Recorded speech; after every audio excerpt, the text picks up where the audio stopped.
Welcome, and good morning. Welcome to the Rick Helps Real Estate Show, where we try to make sense of this ever-changing Arizona real estate market. And you've heard the old term, can you catch a falling knife? It's not something you want to do when the stock market's going down or when housing's going down quickly. But let's take a look and ask ourselves, are we about to catch a falling knife? How fast are things changing? Going to take a look at the numbers. Yesterday we looked at numbers and said, if you're thinking about selling, looks like this is probably a good time because things are getting softer. Last year, we used the words that kept changing, all these terms, which were hot, crazy, and frenzied. This year, the new terms are cooling, stalled, and shifting. And if you watch Pat and I on Fridays, you also know that we banned the term crushing it. Good morning, Jackie, Deep, and Adams. Those links don't work. What are we saying here? Those links don't work for the cities. Also, good morning. Oh, let me check that out, see what's going on with that. Maybe they just kind of expired. There's links I have in the body of my deal here. So anyway, let's get right to it. Let's talk about where the inventory is. And right now we're sitting at 7848 today, with 4817 coming on the market and 3531 going under contract. That's a difference of 1286. Pretty big. But here's where it is. And the blue line representing the number of listings come on, the red line, number of homes going under contract. And look, it kind of went up a little bit. The interesting thing to look at here is I'm not seeing a huge downward spike. And that's probably going to happen before we see anything too major. In other words, sales have to fall off the map. Sales are slightly softer. We've been tracking around, I'm going to say 38 to 4,100 a week, and now we're about 3,500 a week. So that's not an alarming number, given how many homes are listed each week. It looks like about 72% of the homes are still going under contract on a 7-day basis. So that's something to look at. Here's some articles. Phoenix Business Journal. Home buyers are seeing a dramatic drop in purchasing power as a result of rising interest rates surpassing 5%. But for now, home builders still can't keep up with demand. Now, I'm getting mixed signals on this one. I'm hearing that some home builders, you don't have to have a lottery anymore to get a house. I'm hearing that some people are just priced out. They had a contract, but now with the rates going up, they can't hang in there and get that house. But I don't know how big that issue is. It's data I can't find. In his recent quarterly housing update for home builders and clients, Steve Hensley, senior manager of Zond Advisory, said home builders were still seeing much demand between March and April, and that 90% of them surveyed said they were continuing to raise home prices. Interesting. Plus, the rising home prices have helped cover rising costs as supply chain issues and labor shortages continue. So, doesn't look like that's changing too much out there in the new construction world. We've got Adams here curious about inventory in Wickenburg. We'll take a look at that in a couple minutes here. Right now, in fact, we can do that pretty quick here. Here's our active listings. So you can see that the chart's going up, and it's going up. It was going up about 400 to 500 a week, and then last week it went from 6522 to 7372. Actually went a little higher than that. We went up about 1,000 homes in 1 week span. This week doesn't look like it's going up at quite that clip. But we're going to have to be way up past even the 2018 level before we see anything. And for some reason, it didn't pull that year. So we're going to have to be way above that. And here's, 15,000 before we say prices are spiraling down out of control. And so we got the question here. As long as I'm on this, let's take a quick look at Wickenburg and see if we can find anything out here. Where's it at? That's going to be down towards the end. There's Wickenburg, and it's pulling up now. So you got 65 homes. Last year you had 36, 38. Now remember, you're also going to see a lot of numbers now that say listings are up 60%.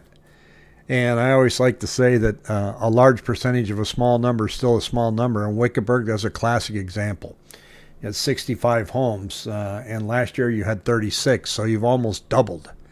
And so statistically, you're going to go, holy cow. But that's still a tiny number, especially when you go back and look at 2018. You had a or 2020 at 104.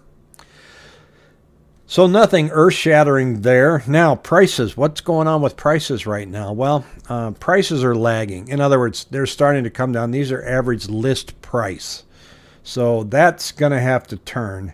We're seeing people starting to pull back, but they, as a rule, kind of overpriced the homes that are coming. About 1,200 a week now that are saying, whoops, I overshot that one. And so they're pulling back a little bit, and you can see it. You can see it here. Now, for sellers, one of the things to start thinking about, if you're selling your home, is don't get stuck on the price. And in this market, buyers are realizing they're about to have more choices and better terms. So as a buyer or as a seller, keep that in mind. Because buyers are willing to walk now. So in other words, you go there and go, well,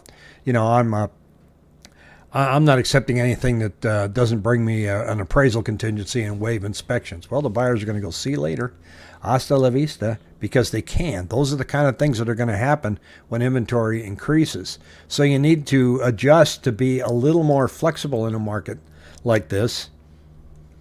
This is the sales per month comparison month to date. So this is comparing May 22 to May 21, May 2020. Now, the month of May is not done yet, so looks like we're going to beat last year's sales. So there's nothing jumping out there that says we have a falling knife coming. That's an interesting stat there. Look at the listing success rate. This one's kind of raising a little bit of a red flag. But keep in mind, listing success rate means I listed my house. Was I successful at getting it under contract? Now, if there's a large percentage of people that are overpricing, then this success rate's going to drop. And right now it's showing that it's about 90.6 from a peak of 92.6, 2%. Small number, but looks big on the chart. So there is an opportunity there. If that keeps going down, listing success rate, the people have to, start looking at their pricing. And you also end up, when I say getting stuck on price, and you hear things like, we priced it right, we're just not getting any action yet. Well, then you didn't price it right. If you're not getting any action, you didn't price it. And if you hear the argument when you're out there that goes, well, I don't think it's price, then ask yourself, would your house sell for $150,000?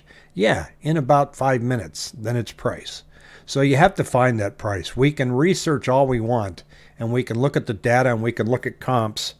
But the bottom line is, what are homes selling for based on what people are willing to pay for it, the market? So we can do all the research we want. Adam says, would like to buy a home in Pine Top, renting a cabin here right now, hoping prices go down. I don't know too much about the Pine Top area. I did see a stat on Redfin this morning that showed, believe it or not, Sholo is number 8 in the most competitive cities in the United States. Number 8. So I don't expect to see a lot of relief in the next door town of Pine Top anytime soon. This one here shows cumulative days on market closing list, and we're down here at 26. So we're still at the bottom there. So it's that number is not spiking up. It's kind of bouncing around the bottom and hanging out there. Redfin housing market update. Shrinking pool of buyers snatch up homes at record pace.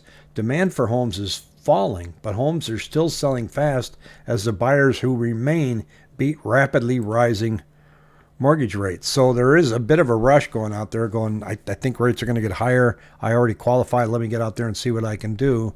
Now, this could change quickly. So that's something else to watch. I know I'm a big believer in the gap between supply and demand, as anybody should be if you're following real estate. So those numbers are starting to change now. It's looking like at the current pace, possibly, I say possibly, by the end of the summer, we could be knocking on the door of a balanced market, but we have to watch. Last week, like I said, we went up by 1,000 units. Well, are we doing that this week? Doesn't look like we're doing it this week. Why we did it last week, I have no idea. It's hard to determine why. We just know that it did. And I read somewhere Prescott Valley, United States, third for second homes.